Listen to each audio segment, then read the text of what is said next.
Good afternoon, Your Excellency, and a Happy New Year. Thank you for taking the time to meet here with members of the press. Mr. President, before we take questions from them, may I ask if you would like to deliver any opening remarks? Thank you, sir. We will now begin taking questions. Anyone with a question? Please remember to introduce yourself and the media house you represent before asking your question. Can we have microphones around? Vincent, Kigali today.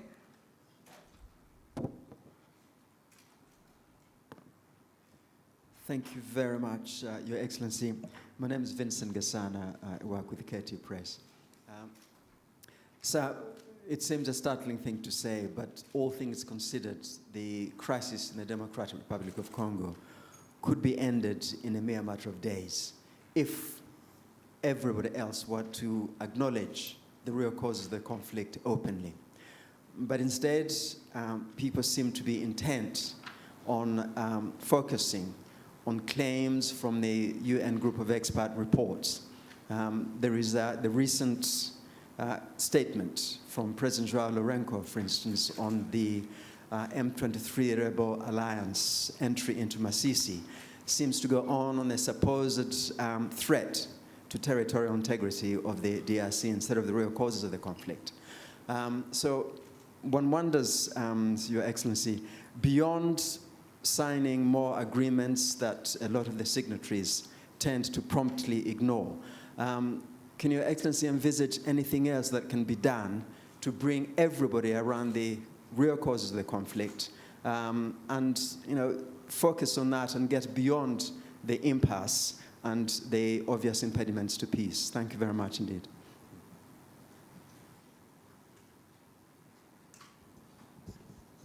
All right.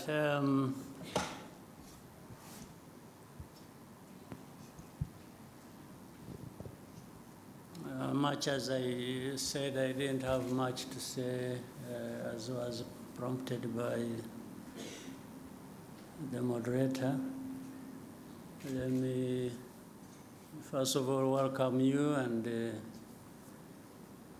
once again wish you a happy new year. I hope the new year will bring blessings to all of us.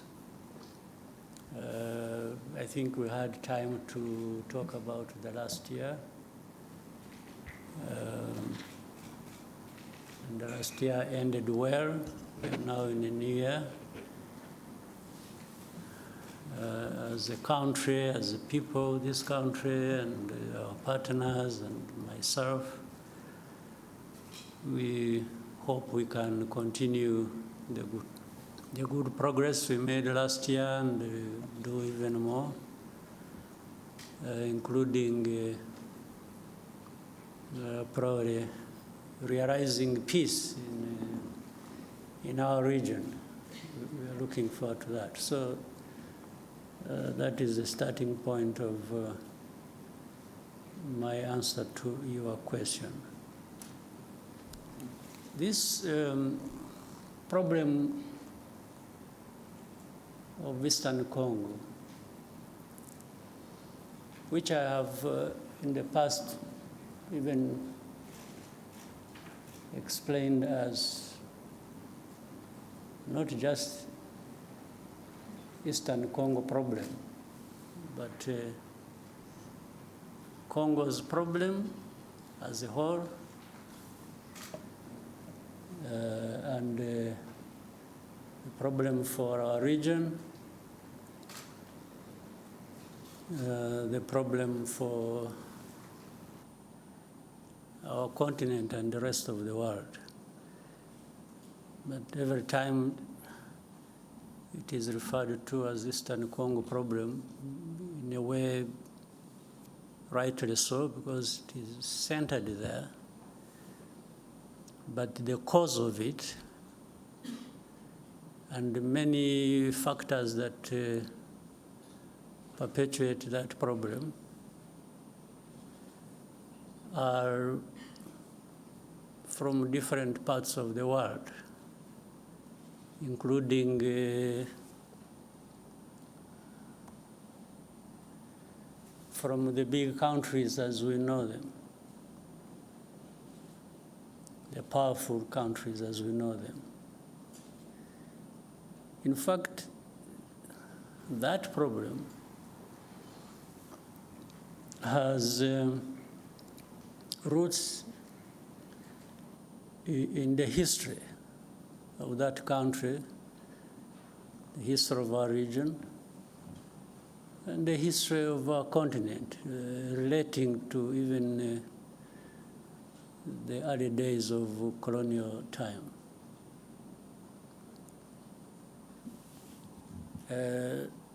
That's why many times I'm surprised. Let me go straight now to the issue raised, talking about, say, sovereignty, territorial integrity.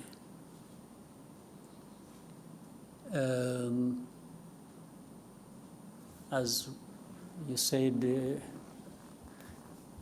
in the statement made from Angola. How do these matters arise, really, in a sense? M23, you talk about. These are Congolese. Even to the admission of Congo's leaders, the past and the present.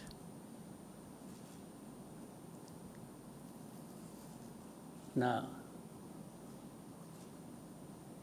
why are they fighting? Why do we have over 100,000 refugees here in Rwanda, originating from that region? Why? Why do we have refugees here? Is it because Rwanda wants refugees and attracted them from Congo to come to Rwanda?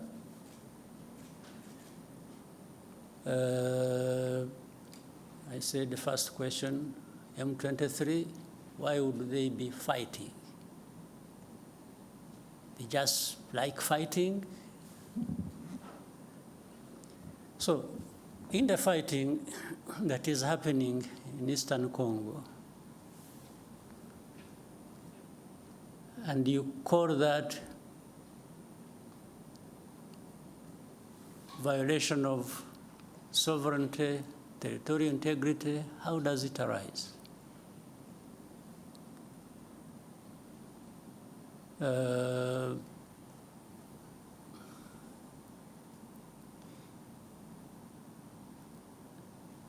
So, on one hand, these are Congolese. On the other hand, they are foreigners. So how do they combine these two identities? How do they happen to be Congolese on one hand, and then they are foreigners who have invaded Congo and therefore breaching everything about sovereignty and territorial integrity? Maybe they mean something else. Let me also try to explain that. Those who make such statements. I would remind them and remind you here, and I know you know, that people play like they are ignorant about things, yet they are supposed to be experts of that. This fighting that is happening in Eastern Congo, that has been going on for these last years, you mean here in this room, people don't know how that started, where it originated from? These groups fighting in Congo, the fighting that was started 2 more years ago these people fighting did not come from Rwanda as of the time the war started, or they started the fighting. Maybe I even don't know whether it qualifies as such. These people they are of Rwandese background.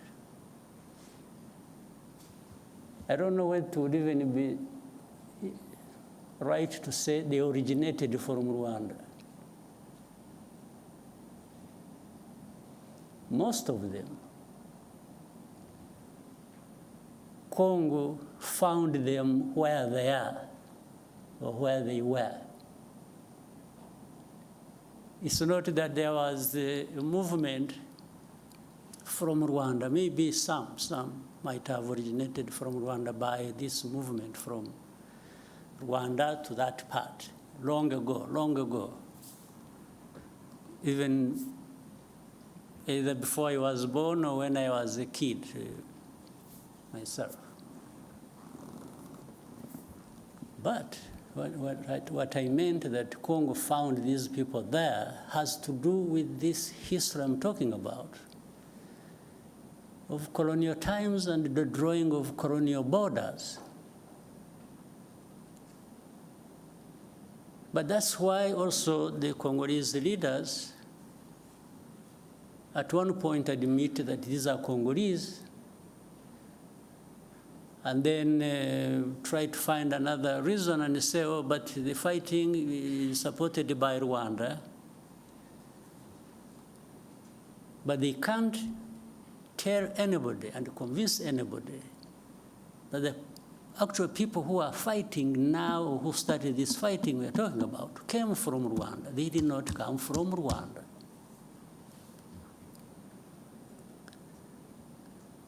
These leaders of M23 and the majority of their fighters came from Uganda, where they had been as refugees who ran away from, or as a result of solving the problem of 2012, 2013, when these people moved to Uganda, and others came here. I remember for specific actually number, those who came here were between 500 and 600,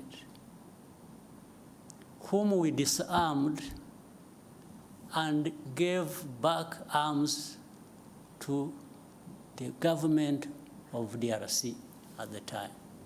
And they had been kept here for a long time until when things, as they kept changing, the government of DRC used to send even their officials to come and speak to people here where we had held them in camps, to speak to them purportedly to resolve their problems. It went on back and forth for a long time. The problems were never resolved. But these are not the ones who started the fighting. And if you want to see where these people, most of them are still here.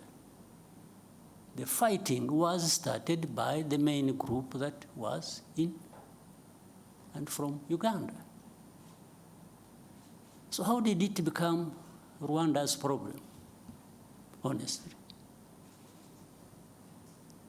What is the basis? And for how long do we explain this? Up to what point?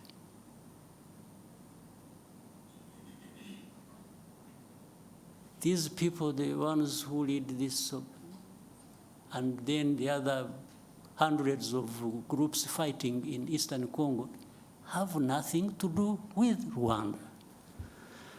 The only reason Rwanda comes into question now for this is for a couple of reasons. One, these are Rwandophones. They speak in Rwanda. Well, but that is also what maybe became their main crime in Congo. So if they speak Kinyarwanda, that has turned into reasons for persecution. And that's why we have refugees here for over 2 decades.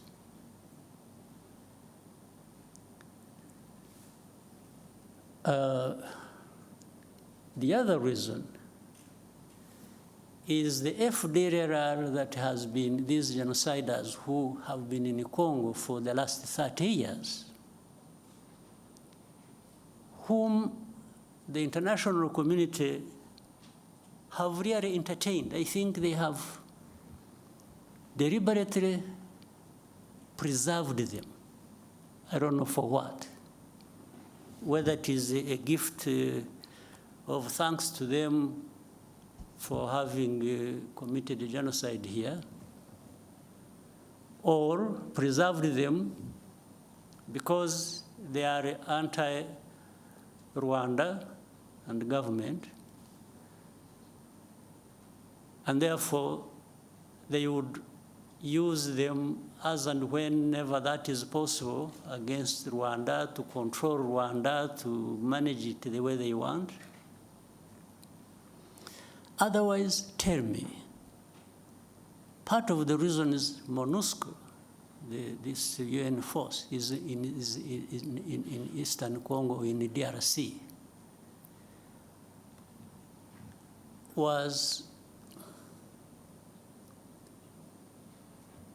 actually to address this problem of FDLR that kept changing names over time.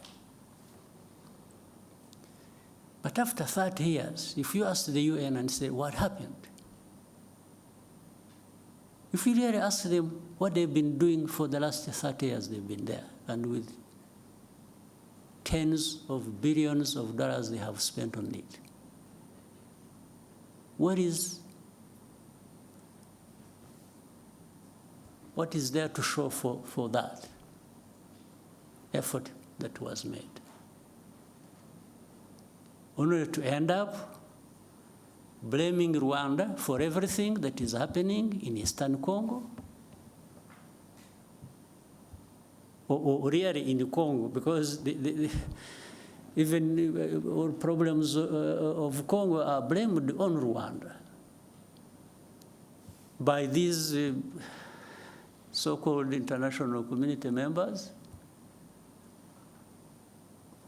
and together and in support of the DRC government.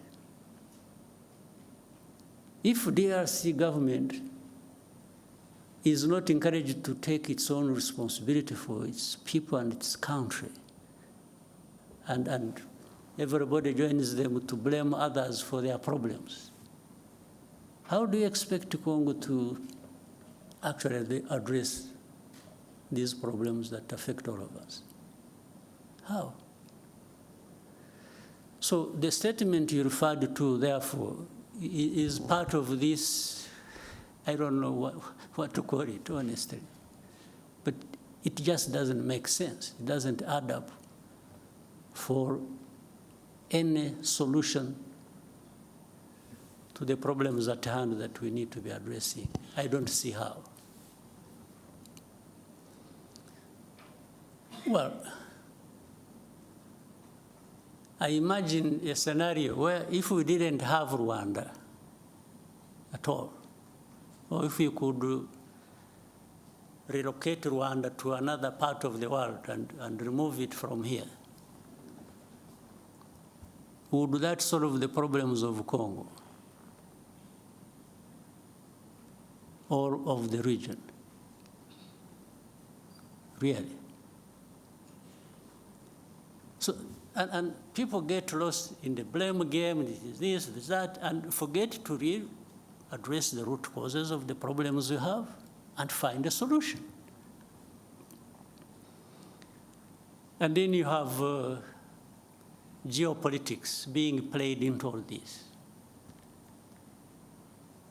Then you have the blame of colonial times being managed somehow because those who were involved in the colonial times and who are blamed for it have the power to manipulate, and always fall short of doing what is right.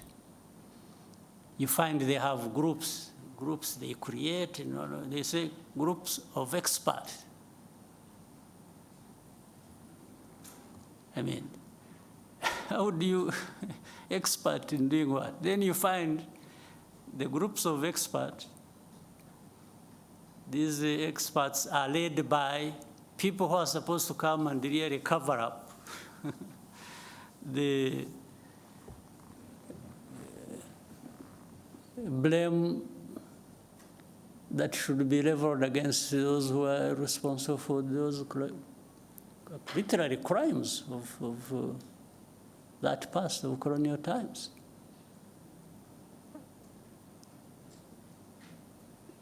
And they've been here in Eastern Congo or in Congo, groups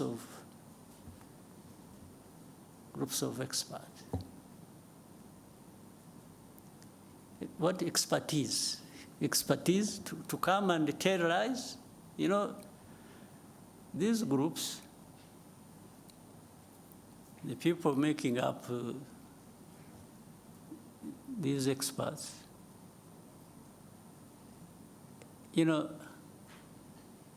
in broad daylight, killings, persecution, all kinds of stuff are done by people they see, government leaders in Congo, commanders, people belonging to either the police, the army, in broad daylight, lynching people. This one is kept quiet about. And then these experts write they pile up crimes committed by M23. They talk about things somewhere in the background, in the villages, and they don't talk about these things that were done in towns, in broad daylight, before their eyes. Then they talk about, M23 violating, human rights and so on and so forth. And then Rwanda behind supporting them, and Rwanda is supposed to be there stealing minerals of Congo. So the whole thing is shifted from what the problem really is to some other imaginary problem they have created. And they really make people believe that. But honestly, for the last 30 years, if anybody wanted to understand what the problems are and what the solutions should be, you don't even need to be an expert. You just need to be wanting to resolve these problems and allowing people to have peace. So when you ask me what next do I think, what I think should happen is what I have thought from the beginning and have spoken out very loudly to whoever needed to listen. This problem is not insurmountable. It can be addressed. It can end. It should have ended in actual fact long ago. But you can't end it by manipulation. You can't end it by playing games. So one, does FDLR exist in that situation or not? Do people understand the history of FDLR or not? So why should FDLR be an issue even for discussion? Or why should it be a big problem that can't be resolved? We told these people, whoever was involved, that we started with DRC itself, even before the current administration in DRC. We used to approach these people. We even approached the current administration. We said, let's work together to resolve this problem, and that we will support you with whatever you think you need, and we will avail ourselves and our resources to actually help you fight this FDLR and eliminate it from. And they refused. I had even given them advice that, you see, Uganda has a problem of ADF and others based in Congo. We have a problem of FDLR based in Congo. Burundi also says they have a problem based in Congo. I said, why can't we, all of us, work together? Uganda works with the DRC, Rwanda works with the DRC, Burundi works with the DRC to eliminate the threat to security along our borders. I suggested to them, to the current administration, in 2019. Now, what they did, they allowed Uganda to go and to send in their troops to go and fight ADF. They allowed Burundi to quietly go into DRC to fight whichever their groups they are fighting are. When it came to Rwanda, they refused. Of course, that means something. They refused because either on their own or on the advice by whoever, they actually didn't want this problem of FDLR addressed.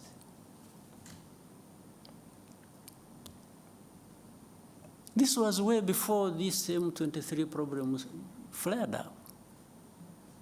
And as I mentioned to you, the main bulk, like the others, maybe they have been recruited from different places, but the main bulk of this group, including their leaders of M23, came from Uganda. They did not come from Rwanda. This is a basic fact you should all be knowing. Then ask yourselves, so how did it become Rwanda's problem? So why doesn't DRC address the problems of their own people? Why do they have to put the weight of that on our shoulders? Why don't they take away these 100,000 plus refugees here? Take them back home. Now, to show you the connection with these other countries, for all the time this problem has been there, some of these refugees, these countries, United States, Canada, Scandinavian countries, other countries, they've been coming here and selecting people from these camps that they would go and relocate in their countries. They've been doing it over a long time, but they have not taken many people. Out of 130,000 we have here, they have maybe among these countries, they have maybe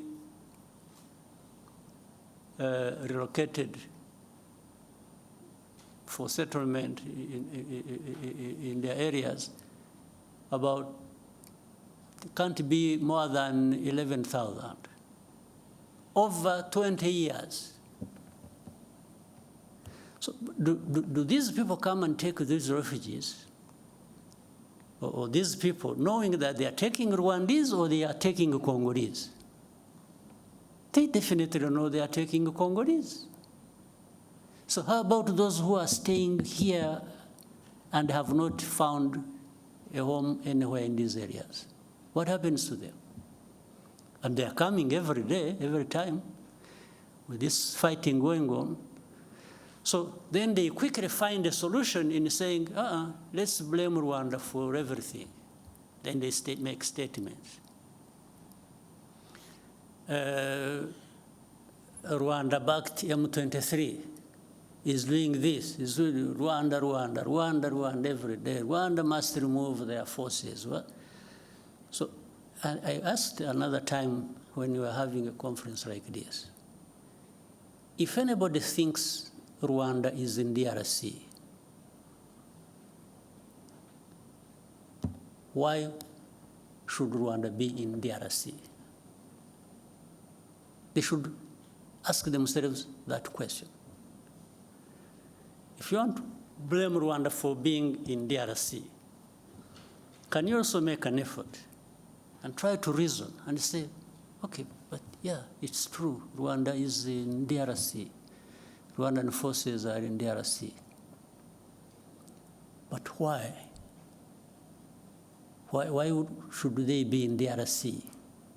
So that's why they quickly find an answer and say, they are there to steal minerals. Okay, suppose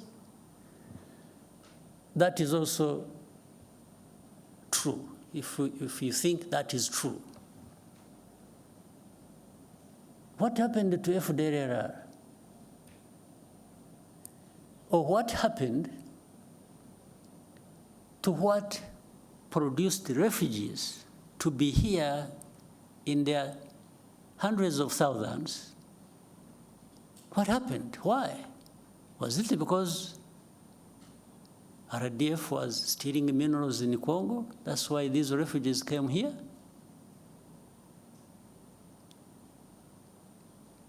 Is it? So where is the FDLR?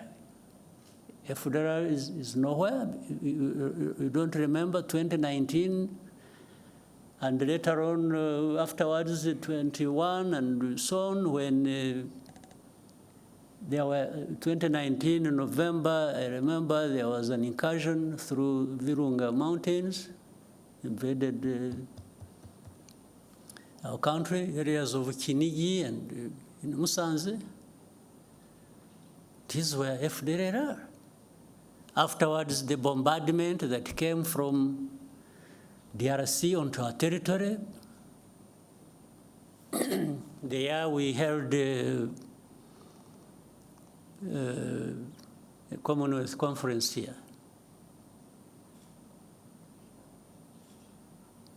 So the bombardment that was, and it killed our people. And we raised these matters with the government of DRC. Now, so everything is, oh, no, they are there just stealing minerals. Okay, if you are right on this, how about these other issues? How have you addressed them? So, my dear friend, I've given you a long answer. I wanted to really be quoted correctly, and I hope you will. This problem can be addressed, but it cannot be addressed by just having processes where the only thing, in fact, it's really sad. We have processes and we have leaders leading these processes. And what becomes more important is the appearance, the camera appearance. It's being seen there to be signing something. And that becomes an end in itself. you leave the problem intact, you don't address it. Oh, but you didn't go to Luanda. Okay, how about the time I went there? What happened? Because there are times I have been in these. In fact, up to a point I got tired of going. We have meetings in Nairobi, I was always present. We have meetings in Rwanda, I was always present. We have, wherever there were meetings to discuss how to end this problem, Rwanda was present. But in the end, even now as we speak, the importance is not ending the problem, the importance is in the process. It's in the appearance to be photographed and you say you were in Rwanda. So if you're not there, but I have discovered that being there and not being there amounts to the same thing. It doesn't address the problem. So we have to find a way of addressing the problems. Not processes becoming an end in themselves.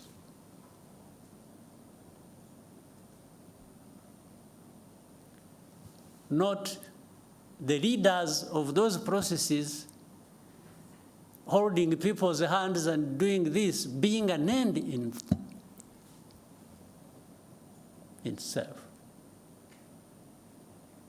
We have to have results built on addressing the root causes. And then another time they say, oh, Rwanda, you see, you have influence on M23. By the way, influence just because some of those guys will speak the same language, so that becomes an influence. Okay, but let's assume we have the influence. And I have been asking these people, so, okay, what do you want me to tell these people? Do you really want me?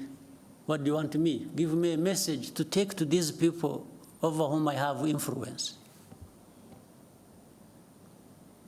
And as I see, they stop fighting. Okay, that one I can do. But what follows that next?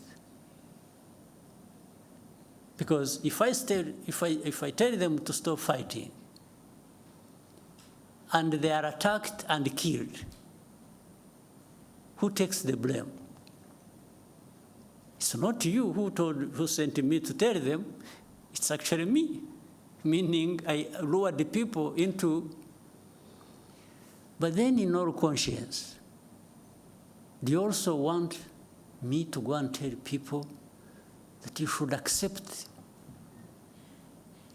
being denied your rights and keep quiet because some people, some powers are not happy? So maybe that's what they want me to tell these people. I can't. You never. It happened when we met, you must have seen it, when I met President Tshisekedi in New York around General Assembly.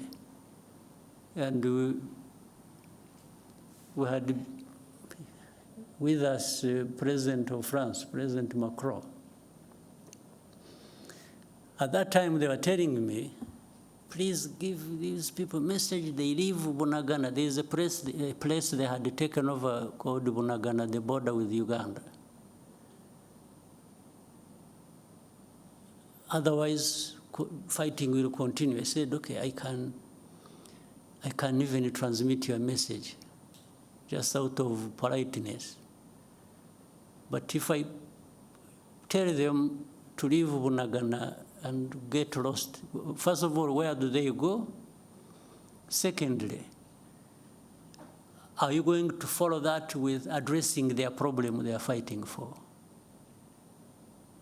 And there was no clear, but anyway, I came back, I sent a message, sent intelligence people to tell them. I said, for the good of the peace process, maybe somebody is thinking about to bring peace. you leave Bunagana as a symbol that you want to have a peace process going on and resolve the problem. As they are about, they agreed with the message I sent to them. In other words, they agreed with me. As they were preparing to leave, they were attacked. There was serious fighting. And then I called up these leaders. I said, but you people, you lied to me. You told me I should transmit a message that these people should leave, and then that will help a process to resolve the problem. Then, little did I know, the intention was actually maybe to attack them when they thought it wasn't going to be the case. So from that time, things have been like that over and over and over and over and over again.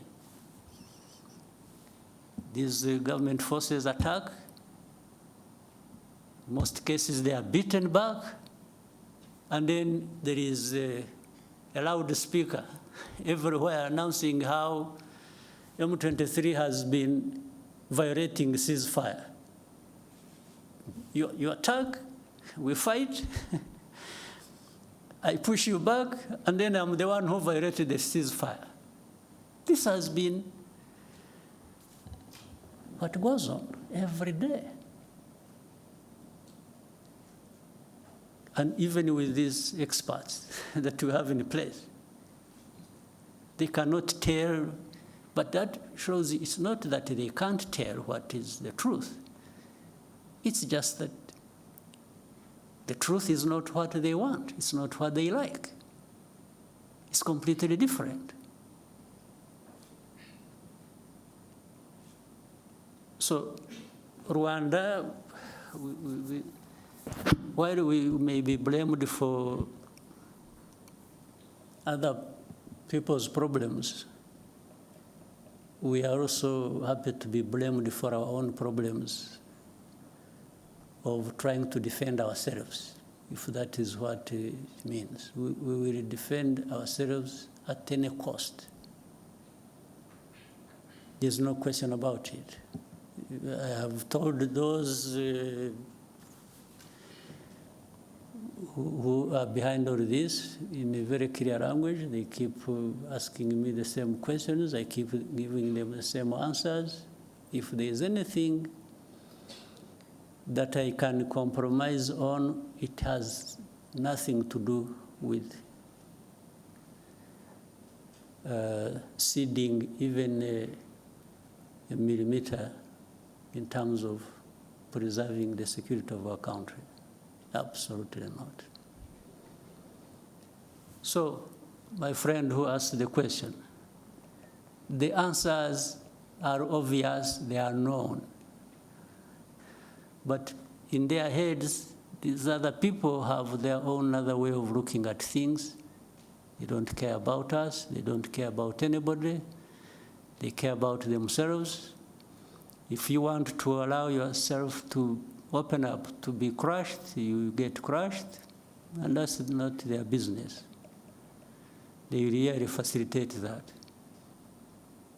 So let me end up with the wrong story here, but it is an accumulation of, I have been silent for a long time. So I thought I needed maybe to go back into a little bit of the history of the problem. But the facts are clear. It's only those who don't want the facts that have other ways of looking at things. All right. Maybe that answers all the questions you had in mind, but we can open up for more questions. Your Excellency, before we take more questions from the room, we received a question from a journalist called Charles Onyango Obo. He and 10,000 more are watching live right now online. And he says, you led the African Union reform process and most of its financing mechanisms.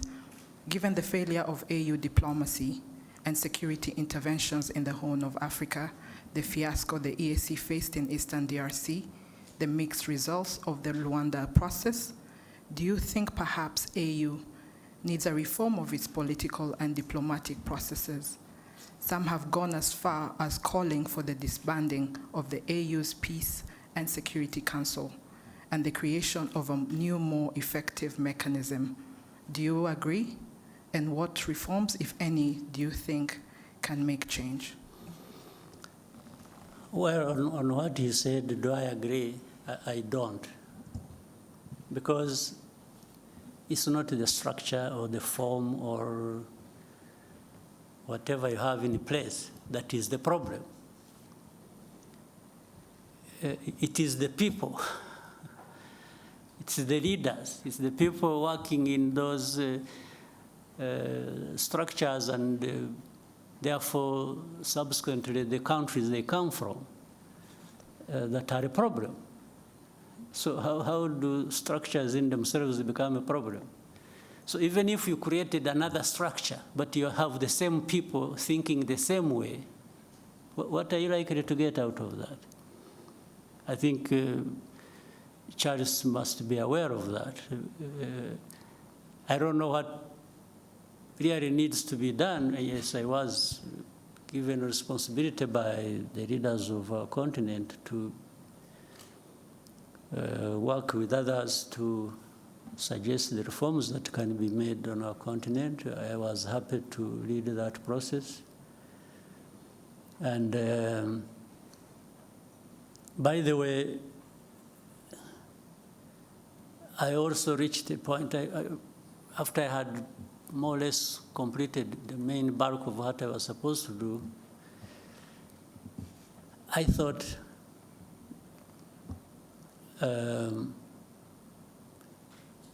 we needed maybe to find another person. Because when I was seeing some, I mean, you can hear this. We sit in meetings, leaders, I'm talking leaders, presidents, prime ministers, and others. We agree something in a room like this. Suggestions that have come from us. We agree. We put something in place. And then, in the end, nothing works. Do you think it's a problem of the process? It's a problem of the structure? What is the problem? I think the answer is obvious. The problem is us. So in fact, when I even wanted to test that, because when it was just going back and forth like this and that, and we agree something, we don't do it, or we do it halfway, and so that is how I decided. And I told the leaders in the room that, you know what, I've been very happy to serve you, but I think it has come to the time we try somebody else. Maybe before you get tired of me, or before I get too frustrated myself, but to serve the cause of reform, I think we can, here in this room, choose somebody else to lead the process, so that we try different people, different angles of dealing with the matter, and that's how the process went to a different person, the president of Kenya, President Ruto. In fact, in the meeting, they even asked me who I think could be. So I gave them my proposition. All was to try and make a point to me that, I was trying to make a point to these people that we have a problem we need to address. And it's not going to be one person here or one structure there. Collectively, we have a problem because we cannot adhere to even things we have suggested ourselves and agreed and put in place, and make them work to serve us well. So suggesting to dismantle this and create this, and I don't think gives us any solution. The problem is in us. We need to, if we want things to work, we need to adhere to what we have agreed, what we think is important for our continent, for our people, and so we just have to keep trying with what we have in place. Yes, if there is a need to change something, sure, you can do that, but you still remain with the problem with not doing what you have agreed, irrespective of whatever changes, other changes you put in place, right? Yes. Yeah, so I don't see that. We need to find some way. I don't know whether, some magic. Whether we need to be saved, we need to, somehow we have to find some cleansing process where we renew ourselves, and we, I don't know, we have to find something. Otherwise, we are really not serving ourselves well. Mm-hmm. We'll now come back to the room and take more questions. Yeah. RFE, and then we can come to Al Jazeera. Thank you very much. Good afternoon, Your Excellency. My name is Lucie Mouillot, and I'm the journalist for Radio France International. After the postponement of the Head of State Summit in Luanda in December, what is the current state of the Luanda talks? And how does Rwanda perceive the continuation of the negotiation? Thank you.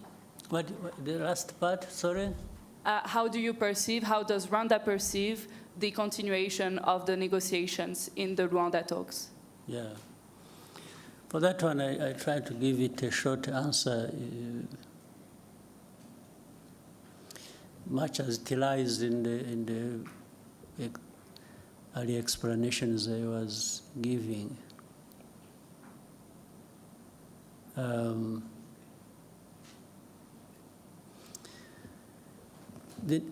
There has to continue an effort to find a solution. If I start backwards, there has to be an effort to continue finding a solution to this problem. But it can't be business as usual. We can't continue the way we have been doing it, putting the importance of the process above the results. I think what we are looking for are the results, not the process. But we need the process to get there. And in the process, therefore, you need to do what is right. So on that note, really the effort has to keep in place, and we have to keep asking ourselves the right questions and finding the right answers. The FDLR question has to be answered. There is no dodging, being dodgy about that and circling around the problem endlessly. We have to find a solution. Tied with that, the internal problems of DRC, of persecuting their own people and making it our problem by giving us refugees and by giving us all sorts of names that we are supporting those people fighting for their rights in the DRC, has to find a solution. and the solution lies in internal political process or dialogue that the government can, on one hand, they say they want to talk to this, and then they say, no, we'll never talk to them, they are terrorists, and then, so you even don't get to understand what is really is it that you are dealing with. They say, no, we won't talk to them, but we shall mandate somebody else to talk to them for us. I don't know what that leads to. I can't be blamed for it, really. Do you want a solution or you don't want a solution? That's it. And if you want a solution, then the character of the process and the quality of it explains it. People can see what you are doing and you understand that you actually want a solution. So the meeting did not happen because, again, it wasn't the appearance there that was the most important thing. It was what was taking us there and how it is being addressed that was more important.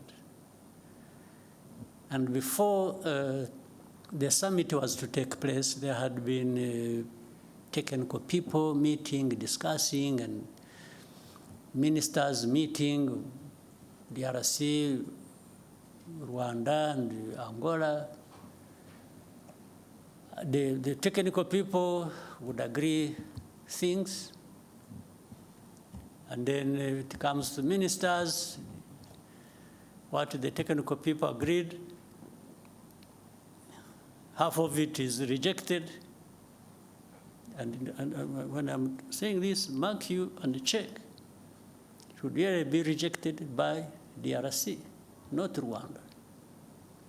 Even if earlier it was endorsed by technical people from DRC and agreed with our people and Angolans, it comes to a meeting of ministers, the minister says, no, this one can't happen. So they go on for a long time, ministers' meeting comes and they meet, they discuss, and when they are getting close to something, the minister of DRC steps out, picks a phone call, makes a call, and comes back saying, no, I don't want this. Said, but this thing you don't want is what leads us to finding a solution. And he says, no way, I don't want. So that's, in the end, they disagreed until like maybe 3 o'clock in the morning or something. And, but still then there was insistence, no, we must go there and sign. And sign something. Not even to have another discussion, because I don't think there was even need for that to happen. So that's what killed the summit. So it's not Rwanda that killed the summit. It's actually DRC. And they were saying it, by the way, for those who want to hear. If you don't want to hear, that's another matter. But when statements are coming from heads of state and foreign and ministers, and they are saying, no, they will never do this, and yet that is what is being asked to be done, even logically, and sometimes in agreement with the mediator, and he says, no way. First of all, these are terrorists, I will never speak to them, meaning he's not prepared to find a political solution to the internal problems, but is willing to continue blaming them on Rwanda. And then he's dodgy about FDLR. One time he says they don't exist, that they are not there. Another time they say, yeah, but they are there, but they are few. Then another time he says, no, but this is just an excuse. They are there, but it is an excuse. They want to steal our minerals. I mean, it becomes childish stuff. You can't even know what you are dealing with. So I had agreed to go all the way until last minute, and they said, because I didn't see what was taking me there, honestly. So, but the other question I started with, or you asked, and I started answering was, there has to be a way of finding a solution. We can't just live with it and give up, but there are going to be these ups and downs in finding the solution. Thank you, sir. We will now go to Al Jazeera. Thank you, Mr. President. Laif Mushtaq from Al Jazeera Digital.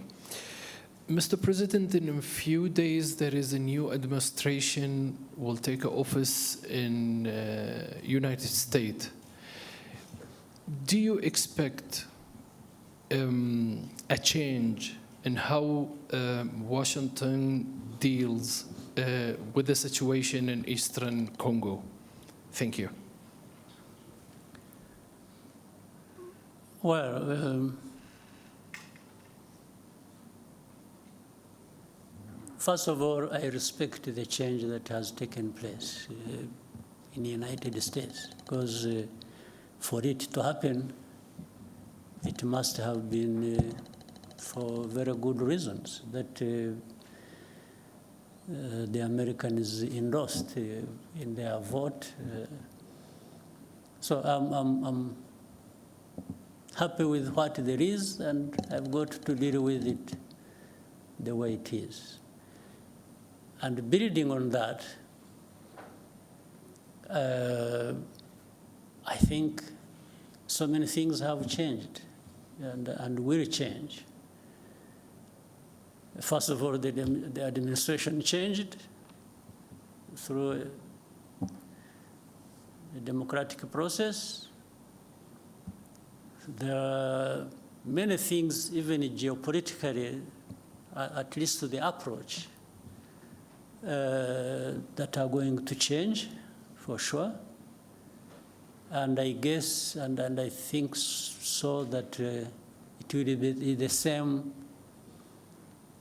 to the approach of how African matters may be dealt with, generally, and also specifically with Eastern Congo, the same might see change happen. That's what I think from a distance and just waiting for what will follow. But I think there is bound to be change, not just one in one place, but many changes in many places at the same time. Because it's not only that things have changed in the United States. I can still see many things changing across the world.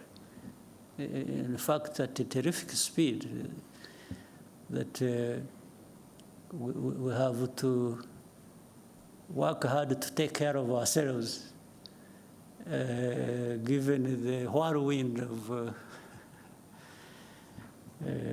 change sweeping across the world.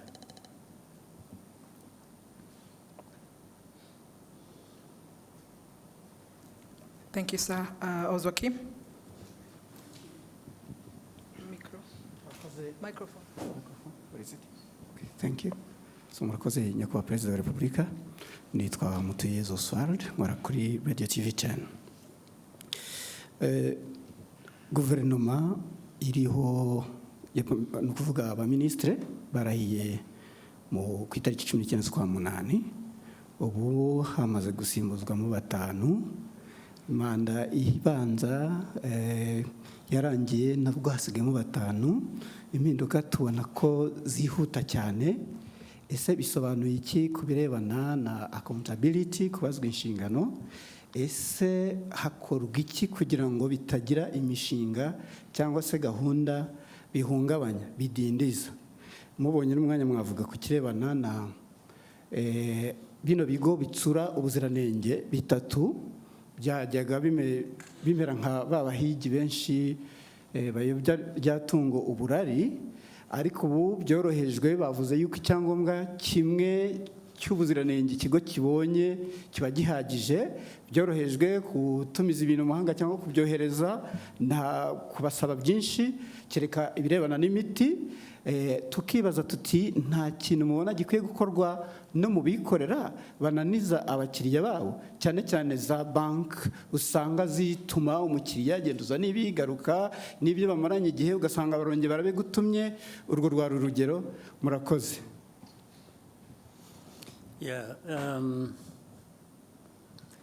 Impinduka muri guverinoma ntiziraba, ahubwo turacyari ku ntangiriro. Ndabivuga mpereye ko bihera ku bintu byinshi, kandi n'imiterere y'igihe, imiterere y'igihugu, imiterere y'abantu, n'icyifuzo cy'ubuyobozi bw'igihugu buba bwifuza ko twakora ibintu neza, nta guta igihe, bishoboye no kugabanya icyo bidutwara, icyo bidusaba, nabyo byose bikakubira hamwe. Baravuga rero impinduka zibaye muri iki gihe gishize, tuvuge mu mwaka ushize n'intangiriro, uyu byari bitaraba ku mpera y'umwaka ushize, ariko ari mbere gato y'amatora twagiyemo na nyuma yaho kurangiza uyu mwaka. Ariko ibyo byabaye hashize igihe, impinduka isa n'iyatujeho gato. Ibyo rero bituruka mu kureba ikiba gikenewe muri icyo gihe.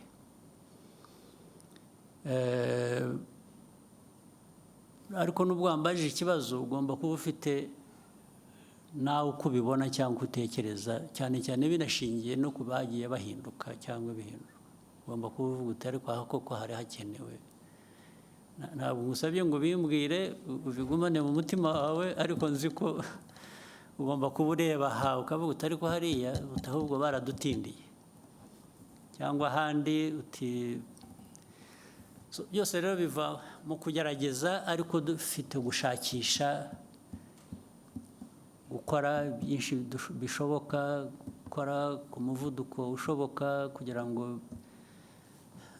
bigabanye uburemere bw'ibibazo abantu bahura nabyo, byaba mu buhinzi n'ubworozi, byaba mu buzima, byaba mu burezi, byaba mu bikorwa remezo, byaba mu bikorera nyine nk'ibyo wari unavuze warangirijeho, nabyo ndaza kubisubiramo.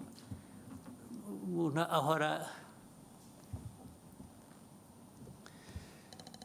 ni nko kuba rwose ufite igishushanyo imbere yawe cy'ibintu byose uko biriho, uko bikorwa, babikora, hanyuma bikakwereka ikivuyemo, noneho bigashaka ngo uko wabirebaga uko ibintu bigenda ugira ibyo uhindura. Kuri jye sinzi, wenda ku bandi wenda hari ukundi babibona. Mu mikorere y'igihugu cyacu, mu gukorera igihugu cyacu, cya mbere nshyira imbere, mvuge ku giti cyanjye, ni abaturage b'u Rwanda. Barabona ibishoboka byose bikwiye uko dushoboye. Hari ibyo tutageraho, hari ibyo tutabona kubera ko tutanabishoboye, tugategereza igihe amikoro azabonekera wenda tukabikora. Ariko ku bihari, ku bishoboka, barabona ibyiza bikwiye uko bishoboka or not.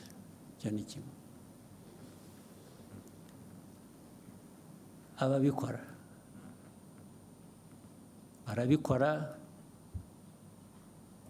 uko bikwiye, cyangwa bashyiramo amarangamutima yabo, bagakora ibintu uko babyumva, uko babishaka, cyangwa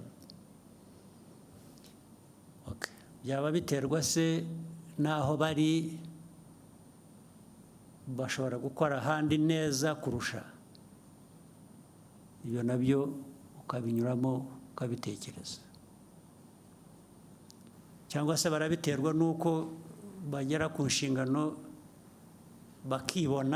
bakibonamo muri izo nshingano mbere na mbere kurusha kureba abaturage muri izo nshingano bashinzwe. Nibo bagiye hejuru y'ibintu byose, babikora uko babishaka, uko babyumva, ntawe wagira icyo avuga.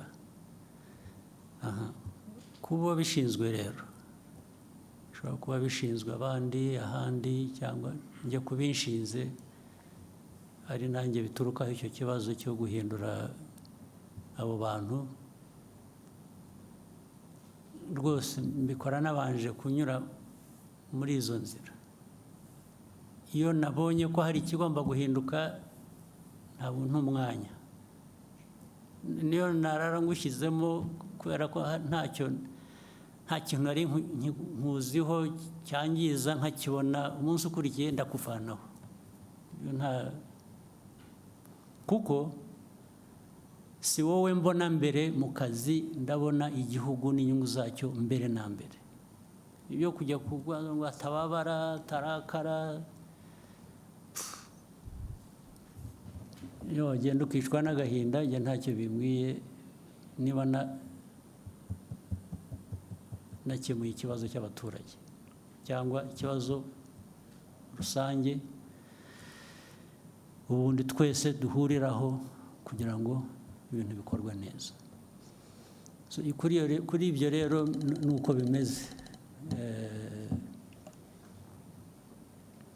Ndumva muri ibyo ngibyo nta kindi kidashoboka. No ku cya kabiri harya wavuze ngo ni iki, wakise iki? Murakoze nyakubahwa Perezida wa Repubulika. No kuri icyo cya mbere hari abavuga bati muba mwarambagije nabi, niyo mpamvu uwo mushyizeho bucyavaho. Birashoboka rwose kurambagiza nabi, birashoboka, kubera ko abantu urabazi, hari ukwihisha ntumumenye, ukazamumenya yabaye tested ku kazi. Kuko kandi ntugira ngo ni nanjye ubikora, binyura mu zindi nzego. Hari ubwo izi nzego zibicika nazo, erega nazo zirimo abandi bameze nk'abo barangaye, bageze bate, bikaza byihuta bakambwira bati kanaka, bati ni igitangaza, nimumuzanire. Yahagera akavuga ariko se ko mwambeshye ko ndeba hari ikibazo. Birebera ku bikorwa, ntabwo ari amarangamutima. Ntabwo umuntu mwambwiye umeze atya ko yaje agakora ibi akagira atya. Mbere na mbere tubanze turebe ko ibi ngibi byamubonetseho ari ukuri, kugira ngo atabeshyerwa cyangwa ataza kuhotazwa n'ikitari cyo. Ubwabo abandi bamuzanye akaba aribo bavuga bati nibyo, bya bindi twasanze ari byo. Ubwo se najya guhera mu kintu cyo kuvuga ngo baribeshye, reka mbyihanganire. Cyabonetse kigomba kugenda gityo. Hanyuma cya kindi rero nikivugana na bino bigo bitsura ubuziranenge, ibya private sector, iby'abikorera. Iby'abikorera rwose ndemeranya nawe, tugomba gushakisha uburyo n'abikorera. Erega n'abikorera ntabwo abikorera ari ba nyamwigendaho. Abikorera bikorera mu gihugu. Niyo wikorera, iyo ukoze nabi bifite undi byangiriza. Rero hari inzego za leta, hari iz'abikorera, tugomba gushaka uko bihuzwa kugira ngo byombi bikore neza, byuzuzanye. Kuko ni igihugu tureba, igihugu kirimo abo bikorera, kirimo inzego za leta, kirimo ibintu byose. Kuri ibyo nabyo uvuga nibyo, nabyo bizagerwaho. Biba byashobokaga ngo bibe aka kanya tubivuze byaba, ariko ntabwo ko ibintu bigenda turakuzi, ntabwo ibintu biba nk'uko ubyifuza muri ako kanya. ariko ibyo ndemeranya nabyo nabo bagomba kugira umurongo bafata, ndetse rega igihugu rega kigira umuco, kigira izina, kigira character. Igihugu cyacu gikubiyemo abo bose, turashaka kucyubaka kikagira umuco ukiranga muzima wo gukora neza. We'll take a few more questions from the room. We could start from that side and then come to Scovia. Lionel, then Scovia.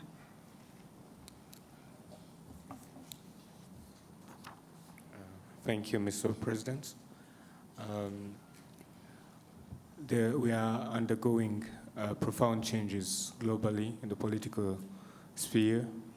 On the one hand, we see populist movements in the very countries that used to lecture Africa about good governance and democracy.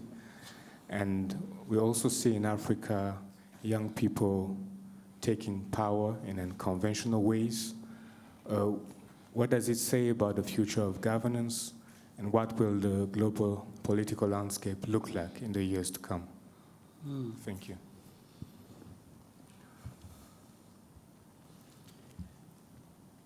First,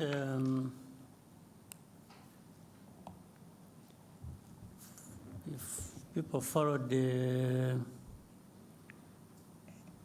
what some of us would be saying for the last 20, 25 years, it is only to confirm what we saw coming, or we thought was coming. It's not, as far as I'm concerned, it's not a big surprise with the changes that have been happening.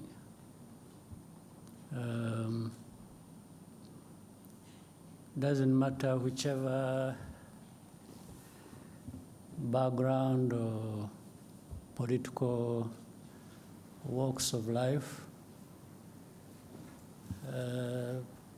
Things happen to an extent that the people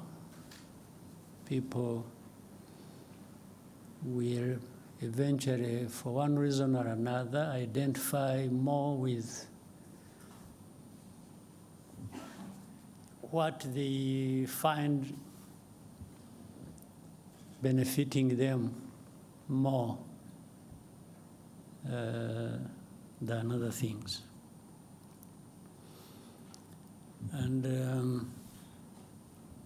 that's why we should all be making an effort, those who are at the helm of political institutions or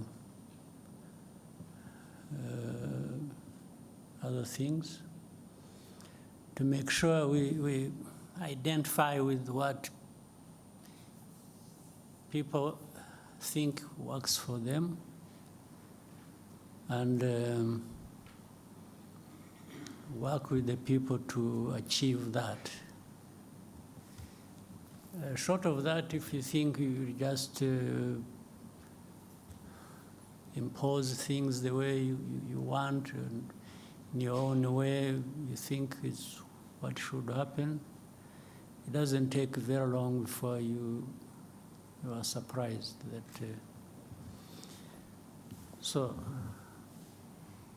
But in the question you've raised, there is also some of those things that people have questioned over time. The lectures given to, say, Africa originates from the assumption, of course, given the divide there is, people call it north, south. The people of the north have assumed this right, or an entitlement, that they have the power and they will use it to serve themselves well, even if it means using it against others who are even weaker. Still, that must serve their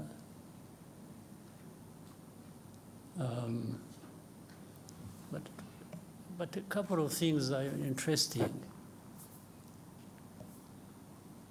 While you are assuming that you have every right to take it to others and feed it to them, whether they want it or not. At the same time, at home, meaning the home of those people who think like that, there are internal processes, internal contradictions, because the people there also are saying, what are our leaders, our governments doing for us?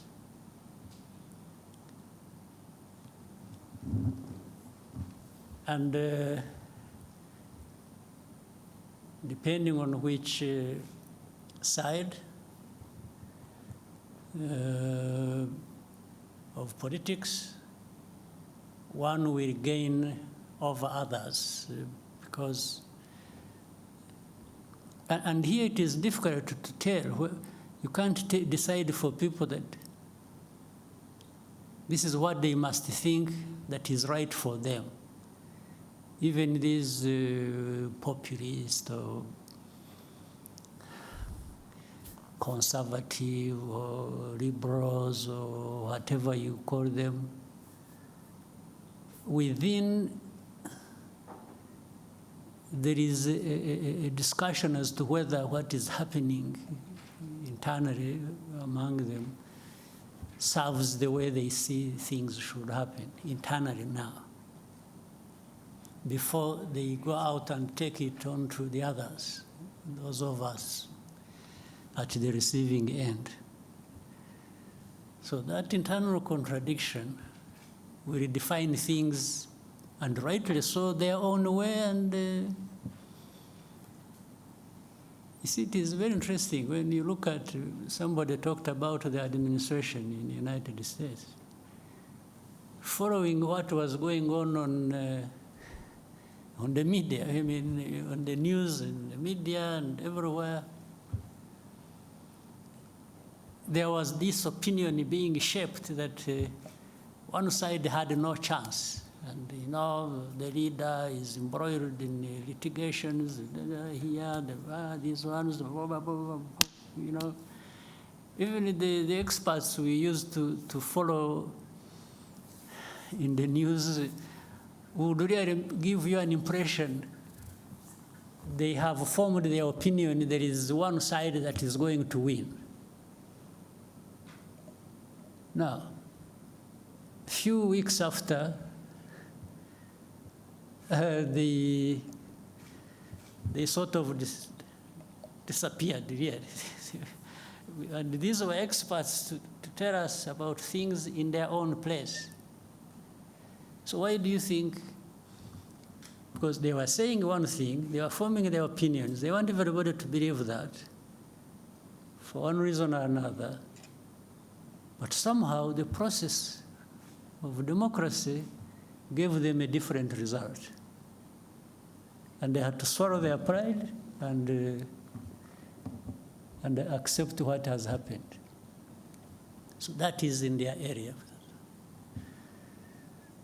So now,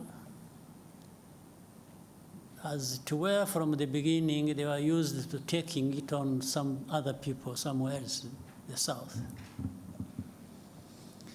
Now, the South isn't going to be in a permanent state of confusion and, you know, obedience and just following the dictates as they come along. A number of changes have to happen also one way or the other, either changed by the people on the ground and saying these leaders of ours who are not doing anything other than sucking up to these dictates. We should find a way of getting rid of them. one way or the other. In fact, it is either one way or through the vote, which is always the preferred choice. But when that is not possible, some people have used the other means to get rid of these, in a sort of defiance about how they feel they are treated by these leaders, or by extension, those who dictate their leaders, who dictate to their leaders what to do in their own countries. So one way, it will always give somehow, change will happen. So what we see on the political, economic, geopolitical landscape is a result of that. There is soul searching at different levels by different people, and it doesn't matter the weak, the strong, and there will always be a way to give in terms of the outcomes. So in Africa, Africa is no exception. You see, I have argued even openly and even to the point of probably being misunderstood. When we've been talking about, people have been talking about coup d'etats happening in different parts of our continent. Let me start with that. Coup d'etats are bound to happen in a place where so much is happening, and then the people either get fed up one way or the other and express themselves again one way or the other. As I said, they express themselves through the vote, or these ones who carry out coup d'etats are from this society.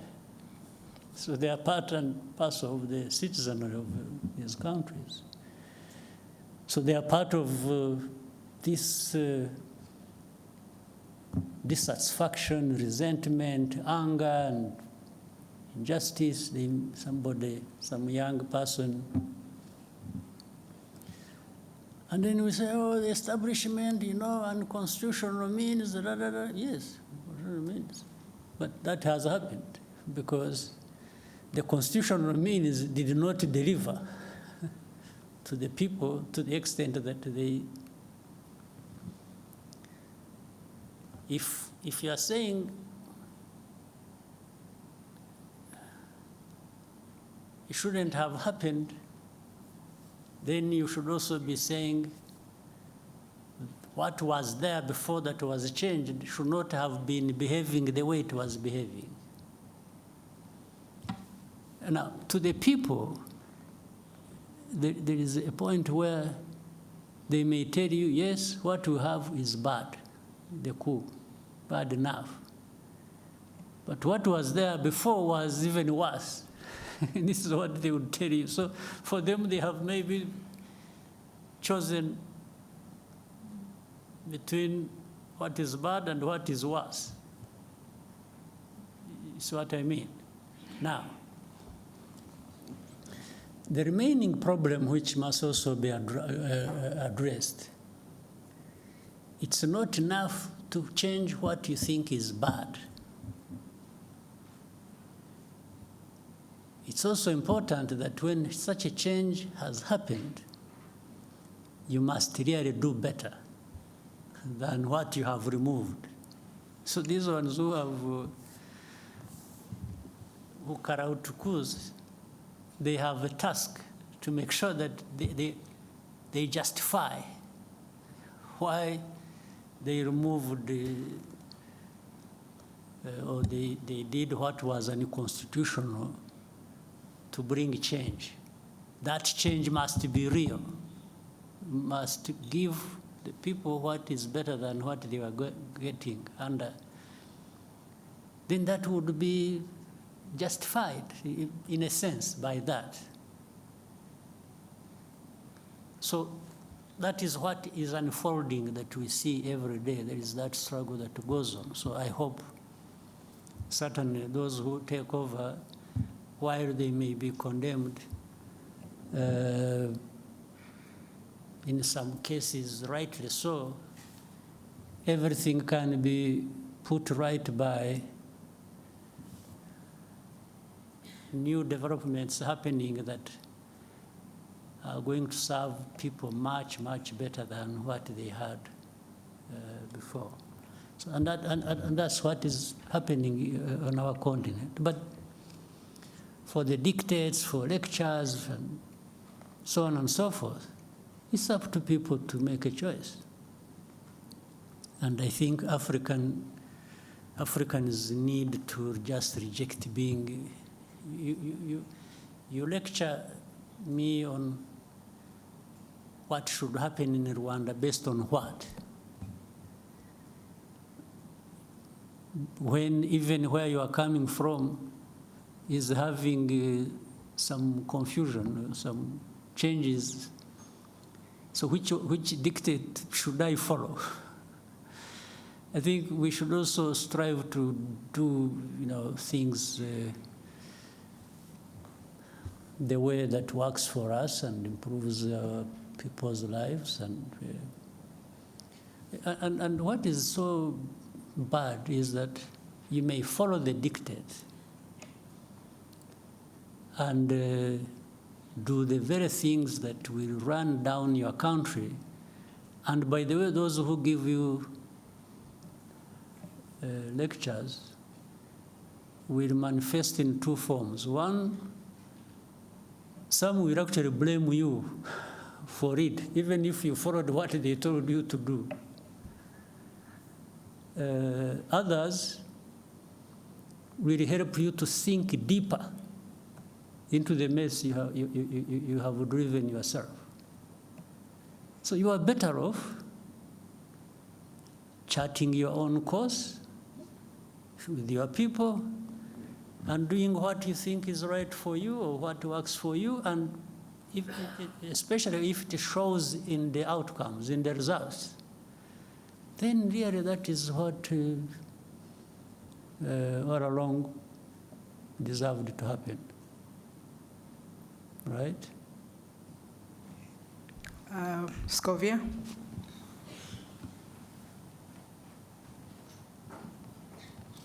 Murakoze nyakubahwa Perezida wa Repubulika, nitwa Scovia Mutesi, nkorera mama urwa Gasabo TV.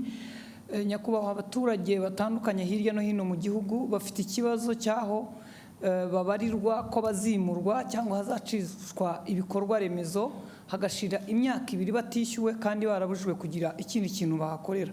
Ibyo bisa na kimwe naho bacisha imihanda mu butaka bw'abantu ntibabahingurane bakavuga ngo cyari igikorwa remezo bigahwaniramo cyangwa bigahwana n'icyo gikorwa remezo. Ikindi ni kijyanye nuko amafaranga y'amanyamahanga urugero nk'amadolari, amazu menshi y'ubucuruzi mu mujyi wa Kigali n'ahandi mu mijyi itandukanye barishyuza amadolari aho kwishyuza amanyarwanda. Abanyarwanda bamwe bacuruza bakavuga ko bibahendesha kuko babarira amafaranga y'amanyamahanga mu yabo.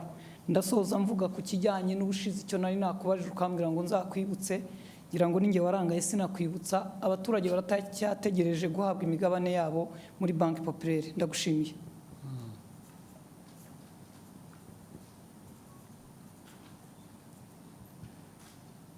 So urumva ko namwe mwibagirwa rero buryo ntabwo ari twe gusa. Ibyo abaturage bimurwa mu buryo butari bwo budakwiye, ibyo birazwi, ndabizi, ariko n'izindi nzego zirabizi nubwo tugerageza kugira ngo bijye mu buryo